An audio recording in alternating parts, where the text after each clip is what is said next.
Salut les filles, aujourd'hui donc une revue de mes produits trouvés au mois de juin, des petits produits qui sont devenus très vite des chouchous. Donc je vais commencer déjà par les produits Urban Decay. Urban Decay a repackagé donc certains de ses produits, donc j'ai pris donc avec plaisir la Primer Potion. J'ai pris donc celle qui s'appelle Eden.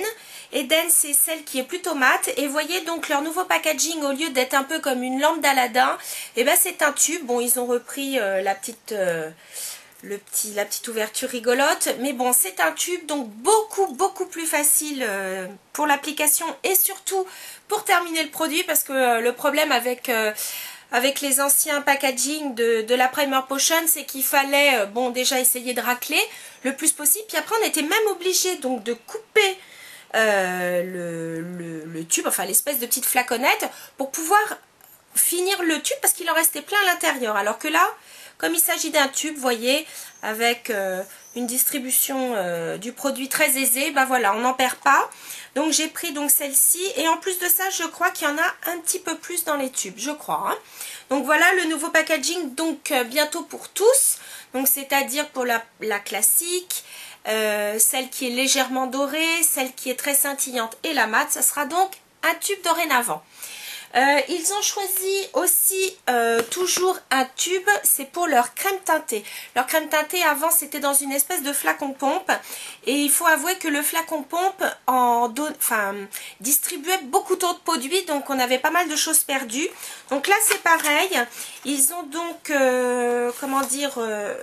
reformulé leur packaging. Donc maintenant il s'agit juste d'un tube. Ils ont donc mis en avant donc le fait que dedans il n'y ait pas de parabènes, et donc il y a c'est vrai que je vous avoue que je le connaissais pas spécialement ce produit, donc je me suis dit tiens, bah, je vais en profiter, je vais la tester, et je l'ai mise toute cette semaine et la semaine dernière, et franchement j'en suis très contente. Donc c'est une crème teintée classique. Moi j'avoue que je la mets même pas au pinceau, je la mets avec les doigts. Bien sûr je mets quand même ma crème de jour en dessous, hein. Mais j'en suis vraiment très satisfaite. Bon, la couleur que j'ai choisie c'est Bodyguard, donc ça veut dire qu'elle est, je crois que la plus claire c'est Halo, ensuite il y a Bodyguard et ensuite il y en a deux autres. Elle donne vraiment un petit côté bonne mine tout en étant transparente. Elle est vraiment très belle, et elle a une très bonne tenue durant la journée. Et en plus ce qui est bien c'est qu'elle a un indice de protection 20. Donc je trouve qu'en ces jours d'été, c'est quand même bien de se protéger la peau, même en ville bien sûr. Et en plus de ça, je sais pas ce qu'ils ont mis dedans, mais je trouve que elle capte bien la lumière et elle donne vraiment bonne mine. Donc vraiment c'est un très bon produit, j'en suis très satisfaite. Vraiment, vous pouvez y aller les yeux fermés si vous cherchez donc une crème teintée. Voilà. Alors voilà pour Urban Decay. Ensuite, je suis allée faire un tour chez Kiko. Oui, vous savez qu'il y a des produits qui m'emballent pas tellement, comme je le répète, et j'ai pas honte de le dire, leurs ombres type Mineralize ou leurs ombres à paupières classiques.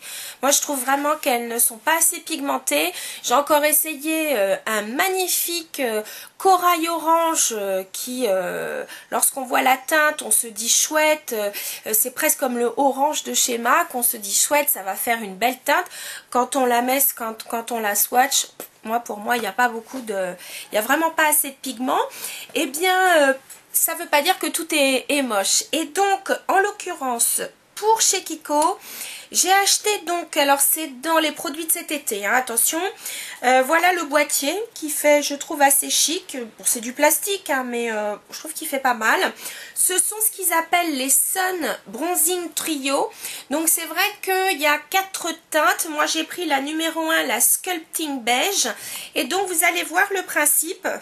Donc pareil, ce sont des ombres baked, donc c'est-à-dire cuites. Et donc vous avez ici donc un beige très clair, je dis bien très légèrement irisé. Et le reste, ce sont des couleurs plutôt mates. Et donc, soit vous vous amusez à jouer avec les couleurs. Alors je sais pas si vous voyez, donc vous avez cette couleur claire, la médium et puis la plus foncée. Donc soit vous essayez de vous amuser à jouer, à faire par exemple du contouring avec la plus foncée, la couleur sur tout le visage pour celle du milieu, et puis un highlighter au niveau donc des points stratégiques, on va dire, ou alors, et c'est quand même plus simple, c'est de tout balayer en même temps et d'en mettre donc sur le visage. J'avoue que j'ai été assez surprise, le résultat est extrêmement naturel. Donc vous avez des ombres qui tirent plutôt vers le rose, enfin avec majorité rose et au milieu beige. Voilà, il y a 4 couleurs et je trouve vraiment la qualité très très bonne et je crois qu'elle est aux alentours de 13 €. Ce qui reste quand même pour une poudre bronzante un prix assez honnête. Ensuite, chez Kiko, toujours, j'ai pris quelque chose de pratique à mon goût. Ils appellent ça Eyeliner on Kohl, mais par contre, il résiste vraiment bien à l'eau. Donc j'ai pris une couleur vraiment, eux ils appellent ça, comment il s'appelle celui-là? C'est le numéro 708. Je trouve qu'on dirait une espèce de jaune vert. Est-ce qu'on va voir quelque chose? Ips. Attendez, je vais le mettre sur le dos de la main, ça sera peut-être plus facile. Oh. La couleur, enfin, ça rend pas du tout justice parce que la couleur, elle est vraiment comme dans le tube. Enfin, comme dans le stylo. Et donc, vous pouvez soit la mettre à l'intérieur de la muqueuse, soit à l'extérieur. Moi, j'ai testé à l'intérieur et le ras de cils. Et ça tient très très bien. Et le deuxième, mince, où est-ce que j'ai mis l'autre coloris? Ah non, il est là. J'ai pris donc le 702 qui est un mauve. Vous allez le voir, oui. Je trouve personnellement là que les couleurs sont un peu tronquées. Donc ça par contre, j'en suis très très satisfaite. Ils sont vraiment très très bien. Et puis ce qu'il y a de bien en plus, c'est qu'au bout vous avez donc un petit applicateur mousse. Donc si vous voulez estomper, et en tirant un peu plus, vous avez donc un taille-crayon. Voilà. Donc ça, très très bien. Et puis en dernier lieu chez Kiko, j'ai voulu tester donc leur pinceau parce que j'avais vu du bien dans certaines interviews de youtubeuses. Bon, je vais m'arrêter là. J'ai pris quand même une espèce de duo fibre, mais qui pour moi, et je ne crois pas que ce soit vraiment un duo fibre, c'est un pinceau synthétique, ça ira donc pour appliquer du Mineralize. J'essaierai peut-être le fond de teint, mais sincèrement, ça ne remplacera jamais le duo fibre de chez MAC, en toute honnêteté. D'abord, c'est des pinceaux qui sont made in China, donc faut quand même pas rêver. Et puis, non, c'est pas un vrai duo fibre. Enfin, si, vous avez des ombres, enfin, vous avez quand même des poils plus courts, les noirs. Mais bon, en toute honnêteté, ça vaut pas les MAC. Mais bon, après, chacun voit midi à sa porte. On travaille aussi en fonction de ses moyens, donc je vais pas du tout dire que c'est de la crotte. Mais, très sincèrement, je préfère les MAC. Quoi qu'il en soit. Même si je vous dis, pour appliquer un Mineralize, ça passe. Voilà. Donc, c'était ma petite revue de chez Kiko. Maintenant, je vais passer donc à d'autres produits. Ah si, chez Kiko, j'oubliais. Ils avaient donc une petite promo quand j'y suis passée. Les vernis étaient à 2,50 au lieu de 3,90. Donc, j'en ai profité pour prendre celui-ci. Alors, non, il n'est pas beige. Si je le mets plus près, pardon. Voyez, ce sont des grosses paillettes à reflets. On peut mettre ça donc seul sur les ongles, mais moi j'ai choisi de le prendre pour le mettre tout simplement par-dessus un vernis dont la couleur me plairait moyen, ou même si elle me plaît, pour donner un petit coup de Disco Night. Voilà. Donc ça c'était donc chez Kiko, et cette fois il n'y en a plus. Je vais continuer par Bourjois. Non, pas Bourjois, je vous dis une bêtise. Je vais continuer par Art Déco. Art Déco, oui, vous savez que j'apprécie beaucoup cette marque, et vraiment elle réserve de très bonnes surprises. Donc là j'ai choisi de m'orienter dans des produits comme par hasard, tous dans les gris. J'ai pas fait exprès, donc j'ai choisi 3 textures totalement différentes. Donc la première, c'est une texture je dirais plutôt mat, mais en tout cas avec un toucher de soie. Elles sont extraordinaires, ces petites ombres. Donc c'est le numéro 506. Je vais vous montrer donc le résultat qui est absolument super. Vous allez voir, c'est mat. Mais alors la texture est tellement, je dirais, tellement soyeuse que d'abord, faut faire attention, ça chute quand même un peu. Je trouve que les textures, ça me fait penser un petit peu à Burberry's. Je sais pas pourquoi. Et regardez, c'est mat, mais en même temps, on peut quand même travailler en transparence. Donc, pour les personnes qui seraient un petit peu inquiètes, parce que c'est vrai que souvent, des textures mat amènent souvent des fards assez pigmentés. Là, ces couleurs-là, elles sont vraiment très douces et on peut facilement estomper. Mon deuxième gris, c'est dans leur collection Mineral Baked Eyeshadow. Donc, ce sont des minéraux, enfin des ombres minérales cuites. Donc, voilà mon gris. Celui-là, c'est le numéro 5, je crois. Et pareil, vous allez voir. Alors là, donc une texture beaucoup plus satinée. Avec un très très léger reflet. Voyez, regardez. Contrairement à celui-là qui est plus mat, voyez, celui-là, on voit quand même de la lumière. Alors celui-là, je l'ai travaillé, il est d'une simplicité à travailler, c'est extraordinaire. Et alors en dernier lieu, j'ai pris carrément leur Mineral Eyeshadow, le numéro 88. Et là, c'est un gris noir avec des paillettes multi-reflets. Voyez. Et très sincèrement, une couleur. Donc je pense que pour jouer du smoky, pas mal du tout. Bon, bien sûr, ça, ce sont des ombres à mettre avec une base, hein, voyez.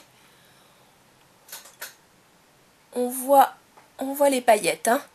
Voilà.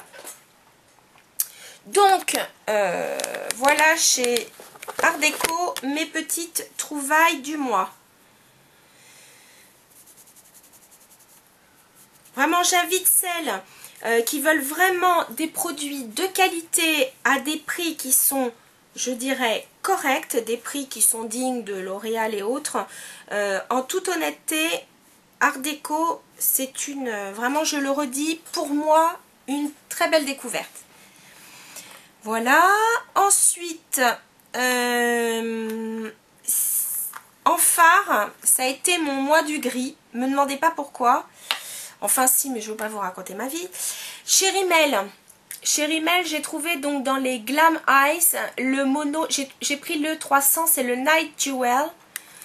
Donc c'est un gris encore. Voyez, voilà. Et pareil, ceux-là ont une très bonne tenue. Et donc, pour un prix tout à fait correct. Voilà. Il me fait penser un peu à Night Divine de chez... Oui, c'est ça. Ouais, je crois que c'est Night Divine de chez MAC. Voilà. Donc là, ça a été vraiment le mois du gris. Remarquez, c'est vrai qu'on a eu pas mal de pluie en ce mois de juin. Voilà. Donc, ça, c'était donc mes petits produits... Ah, mais si, j'oublie pour les ongles. Ça vous étonne? Alors, non, avant, j'ai juste choisi de prendre Short Shots, toujours dans la collection Surf Baby, oui Baby. Voilà, c'est l'highlighter et franchement, il est sublime. En coin interne de l'œil, les filles, il est vraiment extra. Voilà, donc pour les ongles, et je vous promets, après je m'arrête là.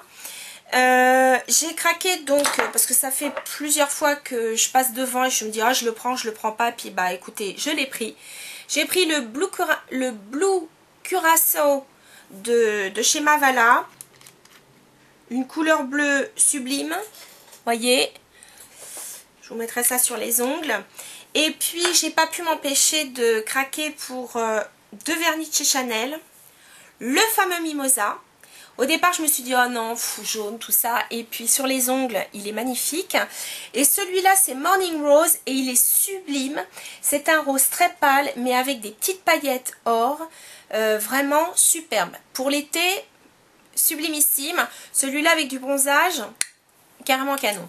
Voilà, c'était donc ma petite... Ah non, non, non, non, non, non, non. Pff, oh là là, shame on me. Je termine avec trois pinceaux de chez Sephora. Le premier, qui est vraiment très très pratique, c'est le numéro 235. C'est pour appliquer donc les fards crème. Et franchement, super pratique. Comme je voulais un gros estompeur, bah écoutez, j'ai pris le 237. Et c'est vrai que ma foi, il est pas mal du tout. Et alors, une petite trouvaille. Je pensais que ça serait peut-être un peu... un petit peu accessoire, et puis tout compte fait, je trouve que c'est pratique. C'est pour appliquer les fards pailletés. Et donc, vous voyez, au lieu que ce soit des poils, c'est une espèce de silicone. Et si j'essaye avec donc le Mineralize là que j'ai pris chez Art Deco, vous allez voir, ça prend, oups, tout comme il faut. Et comme ça, on peut l'appliquer. Alors là, j'en ai pas, mais... Enfin, surtout les paillettes, ça permet d'appliquer son produit vraiment, je dirais, en masse. Et surtout que, bon, les paillettes, on n'en applique pas partout. Donc, c'est vrai que souvent, elles sont centrées, par exemple, au milieu. Et là, c'est parfait, ça vous applique en 2 secondes 7 les paillettes au lieu d'en foutre partout. Voilà, bah écoutez, j'espère que cette petite revue de mes produits chouchous du mois de juin vous a plu. Je vous le redis sincèrement, la grande trouvaille, c'est la crème teintée de chez Urban Decay, vraiment topissime. Et puis le fait qu'ils revoient leur packaging, ça merci. Cette petite poudre bronzante de chez Kiko, franchement pas mal du tout, ainsi que leur crayon donc. Et puis si avant que j'oublie, non, je vous le redis, c'est vrai que Chanel, certaines critiques, mais moi je les trouve très très bien. Et les couleurs là qu'ils ont sorties pour cet été, parfait. Voilà, je vous dis à très très bientôt les filles. Salut!